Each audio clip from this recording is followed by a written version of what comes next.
Hello, welcome to math GB. আমি আজকে তোমাদের ক্লাস 10-এর এই অঙ্কটা করব। এটা কিন্তু তোমাদের মাধ্যমিক পরীক্ষার জন্য খুব গুরুত্বপূর্ণ অঙ্ক। দেখো এখানে অঙ্কটাতে কি বলছে, যদি এ বি সি ক্রমিক সমানুপাতি হয় তবে দেখায় যে A square B square C square into 1/a³ plus 1/b³ plus 1/c³ is equals to a³ plus b³ plus c³। এখন সবার প্রথমে আমাকে কাজ করতে হবে, এখানে দেওয়া রয়েছে এবিসি ক্রমিক সমানুপাতি। এই ক্রমিক সমানুপাতি মানে কি? এর মানে হচ্ছে, আমরা আগে এখানে এই সলিউশন লিখব। এর মানে হচ্ছে ক্রমিক সমানুপাতি মানে হচ্ছে a:b ডবল ইস টু আবার b:c হবে। যদি এ বি সি ক্রমিক সমানুপাতি হয় তাহলে প্রথম শর্ত থেকে আমরা এটা পাবো। পরের লাইনে আমরা বা দিয়ে লিখতে পারি, দেখো একদম ধরে ধরে করছি, a by B is equals to B by C. এইবারে আমরা এটাকে একটা কাজ করব, একটা অশূন্য কিছু একটা ধরে নেব, যেটাকে আমরা বলছি কে নট ইকালস টু 0 ধরে নিচ্ছি। জাস্ট এটাকে আমরা কল্পনা করলাম কে এর সঙ্গে সমান। তার মানে কি? তার মানে এই a বাই বি যেটা আসছে সেটার মানও কে হবে, আবার b বাই সি এরও মান কে হবে। তাহলে আমি লিখতে পারবো পরের লাইনে দুটো পার্টে ভাগ করে নিতে পারি, যে a by B is equals to হচ্ছে কে, আর একটা হচ্ছে এখানে b বাই সি সেটাও হচ্ছে কে, রাইট? আচ্ছা, এবারে আমরা পরের লাইনে লিখতে পাচ্ছি যে a is equals to B কে।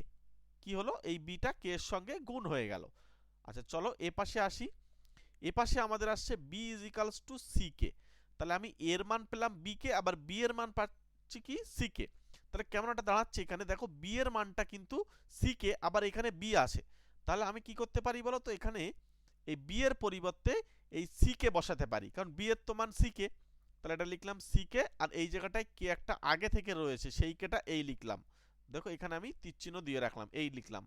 এবার আমাদেরকে পরের লাইনে এ ইজ ইকালস টু, তাহলে এখানে দুটো কে আছে, তার মানে হয়ে যাচ্ছে কি সি কে স্কোয়ার। হ্যাঁ, এইবারে তোমরা এখানে মনে রাখতে হবে এ মানে হচ্ছে কি সি কে স্কোয়ার, আর বি মানে কি হচ্ছে সি কে। এই দুটো মান নিয়ে আমার কিন্তু কাজ করতে হবে। কি কাজ করব?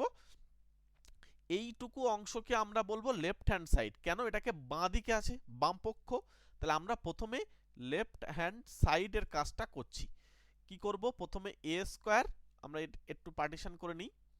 এ square B square C square সঙ্গে হচ্ছে 1/a³ plus 1/b³ plus 1/c³ মনে রাখবে লেফট হ্যান্ড সাইডটা কাজ করাটা একটু কষ্ট হবে, রাইট হ্যান্ড সাইডটা একদম সহজ হবে।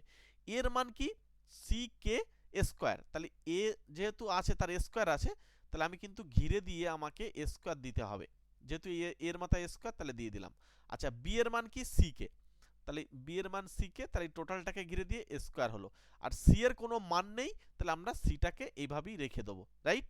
এটাকে একটু থার্ড ব্র্যাকেট ইউজ করো। প্রথমে এ আসে, তাহলে প্রথমে হচ্ছে সি কে স্কোয়ার, তাকে ঘিরে দিয়ে কিউব, তারপরে হচ্ছে প্লাস দিয়ে 1/c/কে, তাকে ঘিরে দিয়ে কিউব, আর লাস্টে দেখো 1/c³, কারণ আমাদের সি এর কোনো মান নিয়ে ঝামেলা নেই।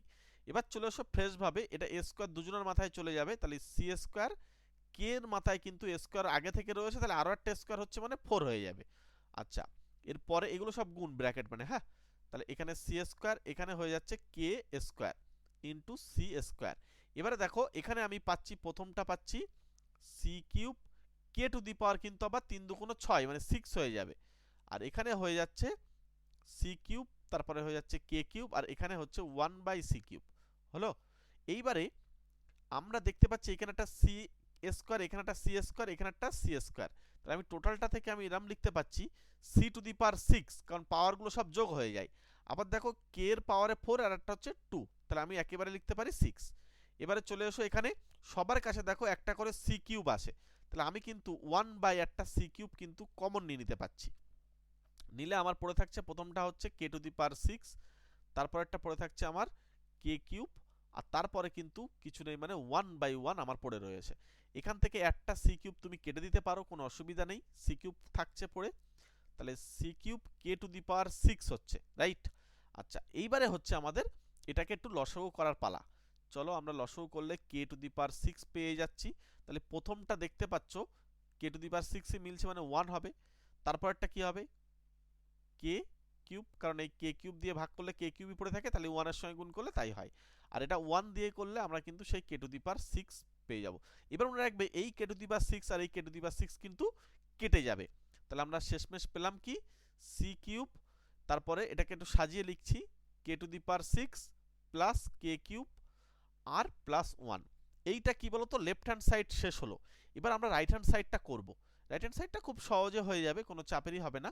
আমি এই উপরেরটা একটু মুছে তোমাদেরকে এখানে করে দিচ্ছি। হ্যাঁ, দেখো খুব ভালো অঙ্ক, এই অঙ্কগুলো কিন্তু মাধ্যমিক পরীক্ষায় আসে। এবং তোমরা আমার চ্যানেলে যারা নতুন থাকলে অবশ্যই সাবস্ক্রাইব করে নিও। আমি তোমাদের কিন্তু এর পরবর্তী ক্লাসে যখন তোমরা 11-এ উঠবে তখনও কিন্তু ম্যাথটাকে কিন্তু ধরে ধরে এই চ্যানেলে করানো হবে। ওকে, দেখো আমরা রাইট হ্যান্ড সাইডটা এর মধ্যেই করে ফেলতে পারবো। কিভাবে হবে দেখো, এখানে রাইট হ্যান্ড সাইড হচ্ছে কি, A cube plus B cube plus C cube আছে। এখন এ এর মান কি, এর মান তো আমরা আগেই জেনেছি, সি কে স্কোয়ার, তাকে ঘিরে দিয়ে কিউব হবে। আচ্ছা, বি এর মান কি, সি কে, তাকে ঘিরে দিয়ে কিউব হবে। আর সি এর মান কি জানি না, ওইভাবেই থাকবে। তাহলে এখানে প্রথমটা হচ্ছে সি কিউব কে টু দি পাওয়ার 6, পরেরটা হচ্ছে সি কিউব কে কিউব, আর এখানে হয়ে যাচ্ছে সি কিউব। প্রত্যেকের থেকে একটা সি কিউব কমন নাও, নিয়ে দেখো K to the power 6 plus K cube plus 1। খেয়াল করে দেখো, লেফট হ্যান্ড সাইড যা এসছে রাইট হ্যান্ড সাইডও কিন্তু ঠিক তাই এসছে। তাহলে কিন্তু আমরা বলে দিতে পারবো যে অতএব এখান থেকে আমরা বলতে পারবো যে left hand side is equals two right hand side, আমরা যেহেতু সেম পাচ্ছি তাহলে কিন্তু আমরা প্রমাণিত বলতে পারবো। ওকে, এতটুকু করলে এটা মাধ্যমিক পরীক্ষায় তোমাদের 3 নাম্বার দেওয়া হয়। ঠিক আছে, এটা কিন্তু মাধ্যমিক পরীক্ষায় 3 নম্বর দেওয়া হয়। তোমাদের বইয়ে সম্ভবত ক্লাস 10-এর যে বই আছে সম্ভবত 97 বা 98 নম্বর পেজে আসে, 98 অথবা 97 নম্বর পেজে এই অঙ্কটা আসে। খুব ভালো অঙ্ক, সম্ভবত 4 দাগে আসে সম্ভবত। হ্যাঁ, 4 দাগের 2-এর অঙ্কটা সম্ভবত, তবু একবার দেখে নিও। খুব গুরুত্বপূর্ণ অঙ্ক, এবং যে সমস্ত অঙ্কগুলো তোমাদের পরীক্ষার জন্য খুবই গুরুত্বপূর্ণ সেই সমস্ত অঙ্ক কিন্তু আমরা ক্লাস করে দিয়েছি, তোমরা আগের ক্লাসগুলো একটু দেখে নিও। ঠিক আছে, প্রত্যেকটা ম্যাথ কিন্তু ধরে ধরে ক্লাস করানো রয়েছে, এবং চ্যাপ্টার ধরে ধরেও কিন্তু অঙ্কগুলো তোমাদেরকে করিয়ে দিয়েছি। একবার দেখে আসতে পারো। চ্যানেলে নতুন থাকলে অবশ্যই সাবস্ক্রাইব করে নাও এবং নোটিফিকেশন বেলটি অন করে রাখবে। এরপরে তোমরা ক্লাস 11-12-এ যখন পড়বে তখনও কিন্তু ম্যাথটা করানো হবে ধরে ধরে একদম। ঠিক আছে, আর যদি এর পরে তোমাদের কোনো অঙ্ক বুঝতে অসুবিধা হয় আমাকে এই নাম্বারে কন্ট্যাক্ট করে নিতে পারো।